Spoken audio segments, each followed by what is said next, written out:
Okay, let's have a look here. Notice we have a lot of scratches running parallel with the edge here. Indicates maybe some type of draw through sharpener. Look at these scratches here. Very coarse edge, and I would say that it isn't from use. No, you can see how the scratches run out, and that's where the chips are, creating a very toothy edge. See that? Scratches run this way, and that's exactly how those little notches in the blade run out. Also notice a slight micro bevel. Notice the change in color tone there as the light hits it. Right there, you can see it perfect right there. That peak is where the bevel angle. So there's been a micro bevel put on this. Let's zoom in, see if we can get a close up on those teeth. There we go.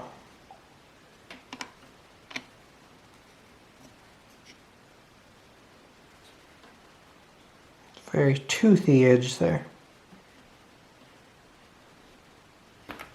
I don't foresee us having to do any big time reprofiling. We just need to remove some of those bad scratches that are on that edge.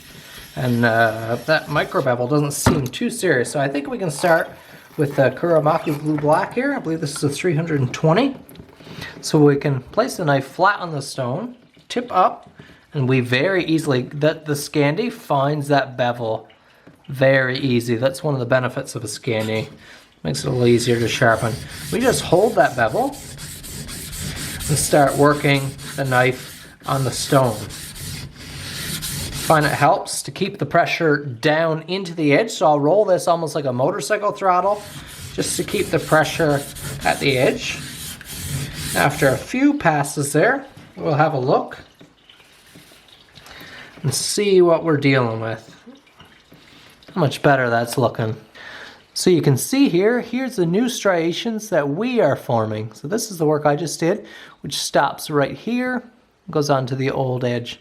So we see we're already climbing quite close to the apex. Now staying on that Scandi grind becomes a little bit more tricky when you start doing the nose or the toe of the blade. It's still there.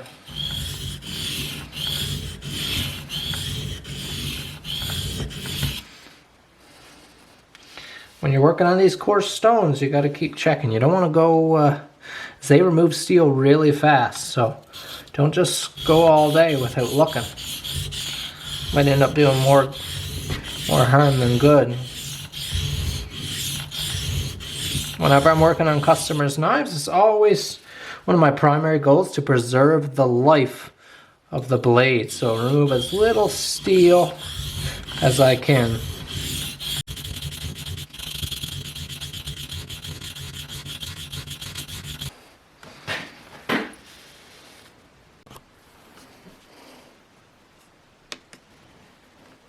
Okay, so here's our grind. Notice we have a couple scratches still up here. But look at our edge now. See how much of an improvement. It looks like we've reached the apex pretty well all the way along. Right here I see still a little bit of that old edge remaining. See that tooth? So we go back and up here we've reached the apex. Look how much cleaner that is already with that Kuramaku stone.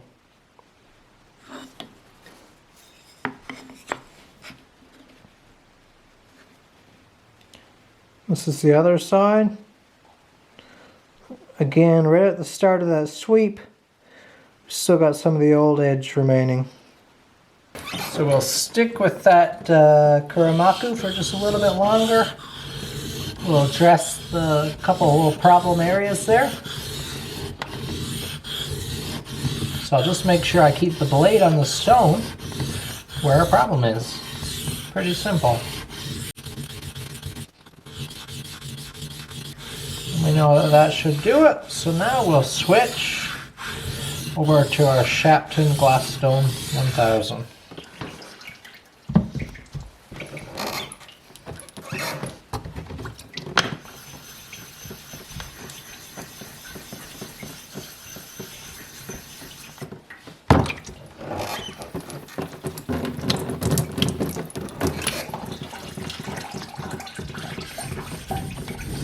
Same process. We'll start on the flat there, stay on that angle.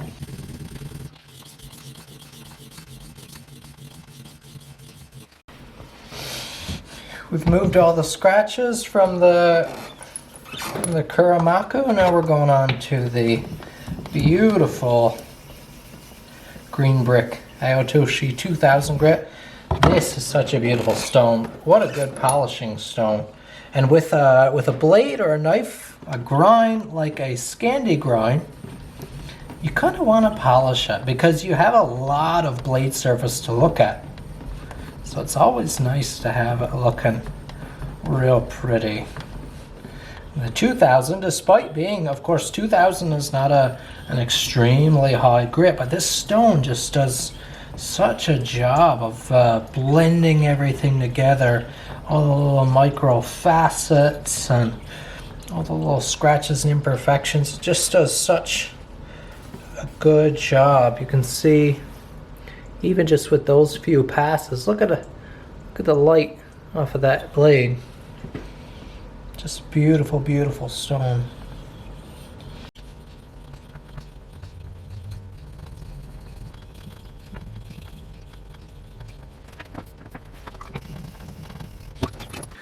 Right off of that 2000 Aotoshi, I'll give you a close-up in a second, but just to show you now, you can still see some little smudges, of course, from that grit. So we'll go over to a strap. We're not steepening the angle at all here now. Stay on the angle just like you would have done with the stones. I've got a hard-sided strap, so it's not the soft, mushy suede side. It's the finished leather side, just like you would see on the outside of a leather sheath. We've got a little bit of a rouge on there, a little bit of polishing compound. A rouge is a fairly fine compound. And I don't use anything like diamond paste, anything super aggressive like that. I don't use it. There we go, that's a 2000 grit Aotoshi with a little bit of compound. How beautiful is that? Isn't that just gorgeous? What you can accomplish for just 2000 grit. Just speaks to the Aotoshi's capabilities. Highly recommended.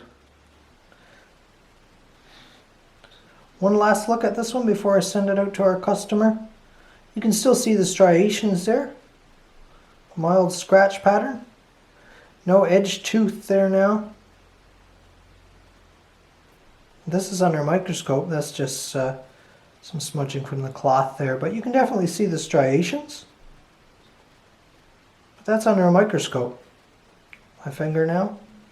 Compared to the naked eye, of course, we're not seeing those striations. So that's it for this video. I hope you learned a little something, or at least were entertained. Make sure you hit that like button. If it's your first time here, hit that subscribe. I'd love for you to come back and take part in my content. Really love to hear from you. Leave a comment down below. And if you're interested in having this kind of work done to your knife, if you've got an older knife that you want restored, or if you've got your main knife that's just, it's worn down over the years, and you've tried to keep it at bay, but it's just gone too far, it's outside of your abilities to correct or reestablish that edge, go ahead and email me. Throw my email down below there now, and we can get that taken care of for you. Thanks so much for watching. We'll see you in the next video.